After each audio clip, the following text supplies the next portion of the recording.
For all the years that I can think of, and believe me, I'm not that old, the Indian education sector has always been associated with relatively low salaries, especially in government schools and colleges.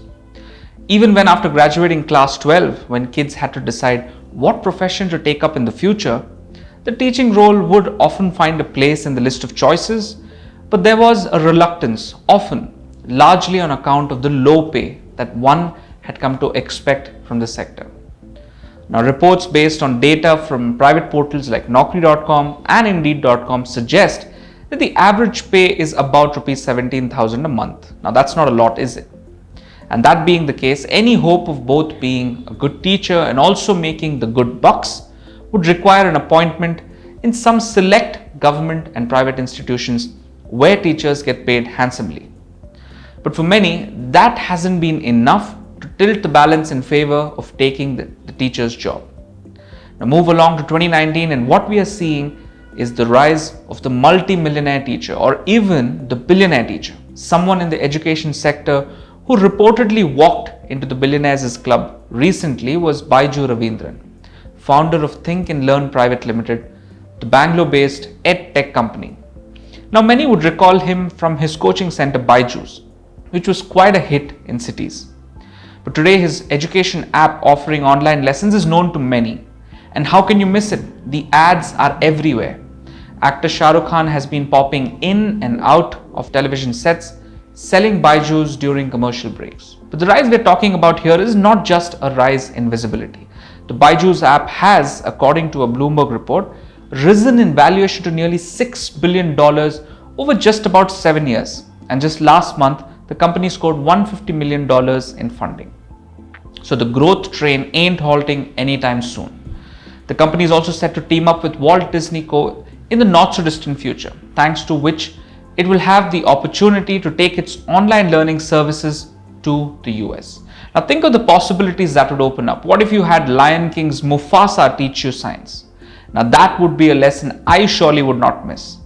And of course, one of the byproducts of that would be even bigger salaries for teachers and even greater incentives for teachers to just do a great job. Now, the rise in salaries in the education sector over the years has occurred in parallel to the rise of MOOCs, or massive open online courses. These are platforms like edX or Coursera, where someone like you or me could get on, pick a course of our choice, take lectures and assignments, and end up with a good grasp of the subject.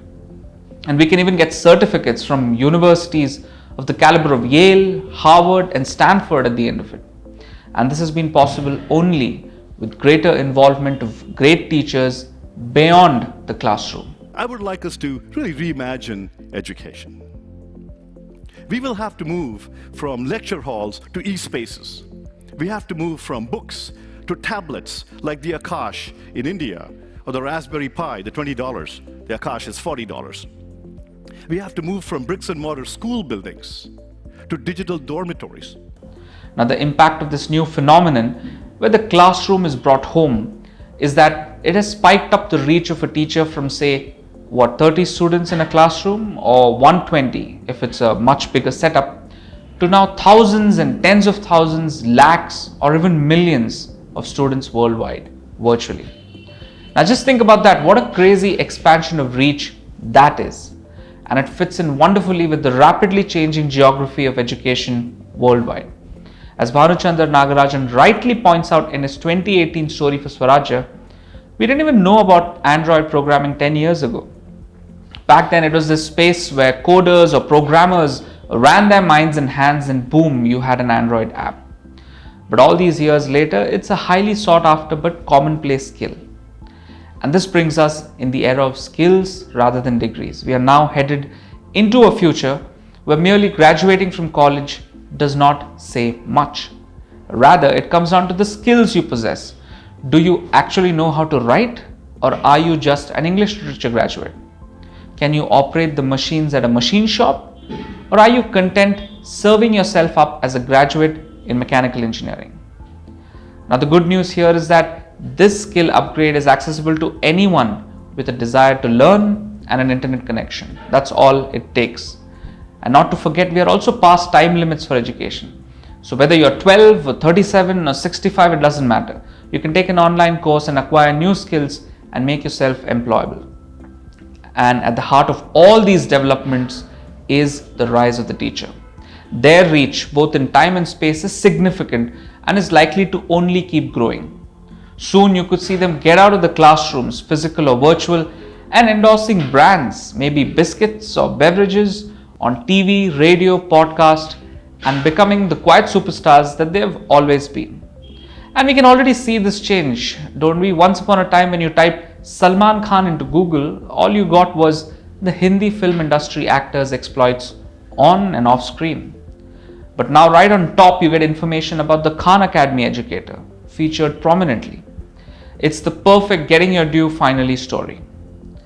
And as more and more avenues open up for teachers to shine, and as they get remunerated higher and higher, I would say closer to what they deserve, you'll see that same situation in the classroom. Remember the one I spoke of earlier?